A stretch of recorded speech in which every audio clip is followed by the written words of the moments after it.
श्री स्वामी समर्थ. स्वागत आहे तुमचे आपल्या सोल चाफा चॅनलवर. आज पुन्हा एकदा तुमच्यासाठी नवीन बोधकथा घेऊन आलेली आहे. आजची बोधकथा खरंच खूप प्रेरणादायी अशी आहे. उंच शिखर गाठायचं असेल तर नेमकं आपल्याला कोणत्या नियमांचं पालन करावं लागतं याचा संदेश देणारी ही कथा ऐकली तर नक्कीच तुमच्या जीवनामध्ये देखील थोड्याफार प्रमाणात बदल नक्कीच घडून येतील असा माझा एक छोटासा प्रयत्न आहे. आणि त्यासाठी तुम्ही देखील ही कथा शेवटपर्यंत ऐकावी अशी मी तुम्हाला नम्रपणे विनंती देखील करत आहे. चला मग आजच्या बोधकथेला सुरुवात करूया. एक गरुड असतो, त्याची 2 पिल्लं असतात. असेच ते एक दिवस बसलेले असतात. त्यावेळेस त्या दोनही पिल्लांची नजर एका डुकराच्या पिल्लावर पडते. आता त्या डुकराच्या पिल्लाला पाहून ह्या दोनही पक्ष्यांना असं वाटतं की ह्या डुकराच्या पिल्लाला आता आपण पकडायचं. आणि ते लगेच आईकडे हट्ट करतात की आई, आम्ही या पिल्लाला पकडू का? डुकराच्या पिल्लाला आम्ही पकडू का? त्यावर आई म्हणाली, नाही, आता तुम्ही त्याला नाही पकडू शकत. त्यावर ते पिल्लं म्हणाले, का? आमच्यामध्ये एवढी क्षमता नाही का? आम्ही हे करू शकत नाही का? त्यावर ती त्या गरुड पिल्लांची ती आई म्हणजे गरुड आई म्हणाली की नाही, तुम्हाला कोण म्हणाले तुमच्या क्षमता नाही? तुमच्या क्षमता आहे, तुम्ही नक्कीच ते करू शकतात.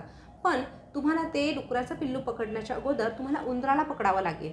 त्यानंतर तुम्ही पुढची झेप घेऊ शकतात. आता तुम्ही ते धाडस करू नका.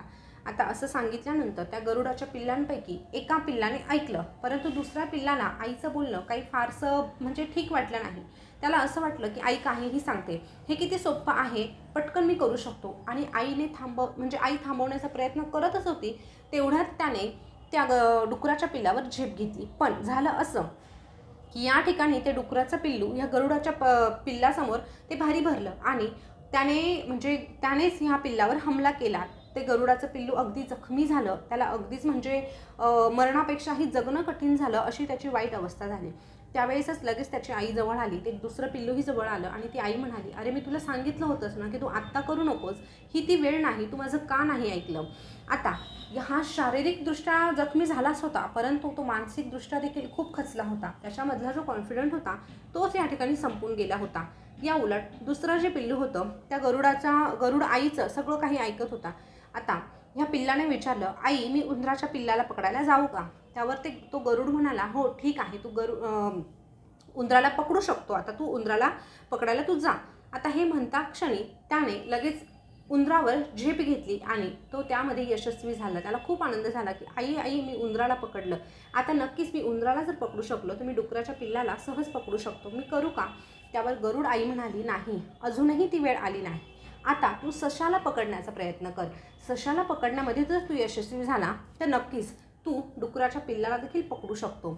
आता हा जो पिल्लू होता तो खरंच खूप समजदार होता. त्याला असं वाटायचं की आपली आई जे काही सांगते ते आपल्या चांगल्यासाठी सांगते आणि तो सगळं काही ऐकत होता. म्हणून त्याने हळूहळू सशाला पकडण्याचा प्रयत्न केला आणि एक दिवस तो सशाला पकडण्यामध्ये देखील यशस्वी झाला आणि त्याला खूप आनंद झाला. आता हे सगळं घडत होतं ते जो जखमी पक्षी होता किंवा पिल्लू होतं ते सगळं काही बघत होता. आता यामध्ये देखील गरुडाची आई त्या जखमी पिल्लालाही सांगत होती की तू प्रयत्न करून बघ. पण त्याच्या मनावर इतका प्रभाव पडलेला होता, इतका तो खचलेला होता की त्याच्यामध्ये आता त्याला असं वाटायचं की माझ्यामध्ये ती क्षमताच नाही. म्हणजे काय, तर तो पूर्णपणे खचला होता की मी काहीच करू शकत नाही. मानसिक बळ त्याच्यामध्ये उरलेलंच नव्हतं.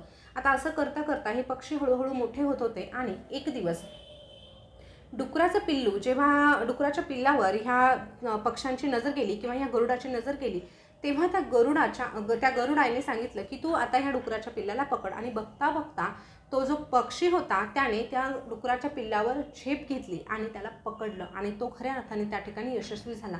आणि हे पाहून त्याचा आनंद गगनात मावत नव्हता आणि तो म्हणाला की शेवटी मी माझं जे ध्येय होतं ते मी गाठलं आणि मी या डुकराच्या पिल्लाला पकडून दाखवलं. हे पाहून त्या गरुड आई जी होती तिच्या डोळ्यात आनंद अश्रू आले आणि एकीकडे दुःखाचेही अश्रू आले.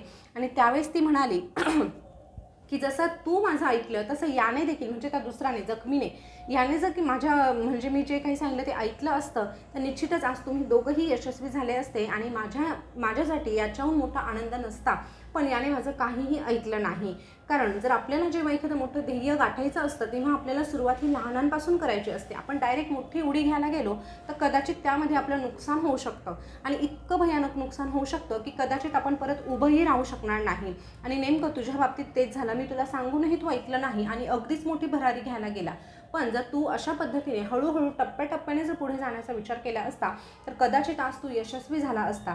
पण आज हे सुख माझ्या नशिबात नाही. त्यावर त्या पिल्लाने सांगितलं की आई, इथे तुझी काहीही चुकी नाही, संपूर्णतः चुकी माझी आहे. त्यातली त्यात मी जर तुझं ऐकलं असतं तर याच्यासोबत माझाही विजय झाला असता, पण माझी अतिघाई संकटात नाही म्हणतात ना, तसंच काही या पिल्लाचं झालं आणि माझी अतिघाई मला नडली आणि आज अशा पद्धतीने ती चूक मला शिक्षा देत आहे की मी पुन्हा उभंही राहू शकत नाही. त्यातली त्यात त्या गरुडाच्या आईने सांगितलं, त्या पिल्लांच्या आईने सांगितलं, ठीक आहे तू अयशस्वी झाला, परंतु तुझं जे मानसिक बळ होतं ते देखील अशा पद्धतीने खचलं की तू पुन्हा उभं राहण्याचा प्रयत्न देखील केला नाही. आणि बऱ्याच प्रमाणात आपल्याकडून असंच होतं की आपण जेव्हा मोठं ध्येय गाठायचा प्रयत्न करतो तेव्हा आपण मध्येच कुठेतरी धडपडतो आणि अशा पद्धतीने धडपडतो की पुन्हा उठण्याची देखील आपल्याला भीती वाटते. आणि नेमकं अशी परिस्थिती आपल्यावर येऊ नये म्हणून हळूहळू टप्प्याटप्प्यानेच आपल्याला पुढे जावं लागतं. पण आता वेळ निघून गेलेली होती. त्या पिल्लाला ह्या गोष्टीचा बोध समजला होता किंवा हे जे काही आईने सांगितलं ते लक्षात आलं होतं, पण आता उपयोग नव्हता, कारण परिस्थिती बदलण्यासारखी अजिबातच नव्हती. तर बघा, ही जी बोधकथा आहे या कथेतून आपल्याला एवढंच घ्यायचं आहे की कधी कधी आपली अवस्था त्या जखमी पिल्लासारखी होते. आपणही कधीही कुणाचं ऐकून न घेता आपण पुढे जाण्याचा प्रयत्न करतो. पुढे जाण्यासाठी प्रयत्न आवर्जून करावे, परंतु टप्प्याटप्प्याने. अगदीच मोठी झेप घ्यायला गेलो तर कदाचित आपण धडपडू शकतो आणि ते धडपडणं किंवा शारीरिक ज्या जखमा आहेत त्या कदाचित भरून निघतातही, पण आपल्या मनावर झालेला मानसिक त्रास तो परत कधीही भरून येत नाही किंवा आपण उठण्यासाठी ते जे मानसिक बळ लागतं ते आपल्याकडे पुन्हा येतही नाही. आणि अशा पद्धतीने जर आपल्याला ध्येय गाठायचं असेल, उंच शिखरावर जायचं असेल तर आपल्याला टप्प्याटप्प्यानेच जावं लागतं. सुरुवात ही नेहमी लहान गोष्टींपासून करायची असते आणि मग तेव्हा कुठे जाऊन आपण यशस्वी होत असतो. कारण एखादं मूल आहे ते जरी आपल्याला पहिलीमध्ये खूप हुशार वाटत असलं तरीही आपण त्याला डायरेक्ट 10वीच्या वर्गात बसवत नाही. टप्प्याटप्प्याने तो पहिली करतो, दुसरी करतो, तिसरी करतो, मग तो 10वीत जातो आणि त्याच्यानंतर त्याचं करिअर घडवत असतो. त्यामुळे आपल्यामध्ये क्षमता जरी असल्या तरीही त्या आपण जपूनच वापरायला हव्या, विचारपूर्वकच वापरायला हव्या. नक्कीच एक दिवस आपण अशा शिखरावर जाऊन बसतो की तिथपर्यंत कोणीही पोहोचत नाही. तर आजची बोधकथा तुम्हाला कशी वाटली कमेंटमध्ये नक्की सांगा. पुन्हा भेटूया अशाच नवीन बोधकथेसोबत. तोपर्यंत स्वस्त रहा, मस्त रहा आणि सोन चाफा या चॅनलवरच्या बोधकथा ऐकत रहा. धन्यवाद.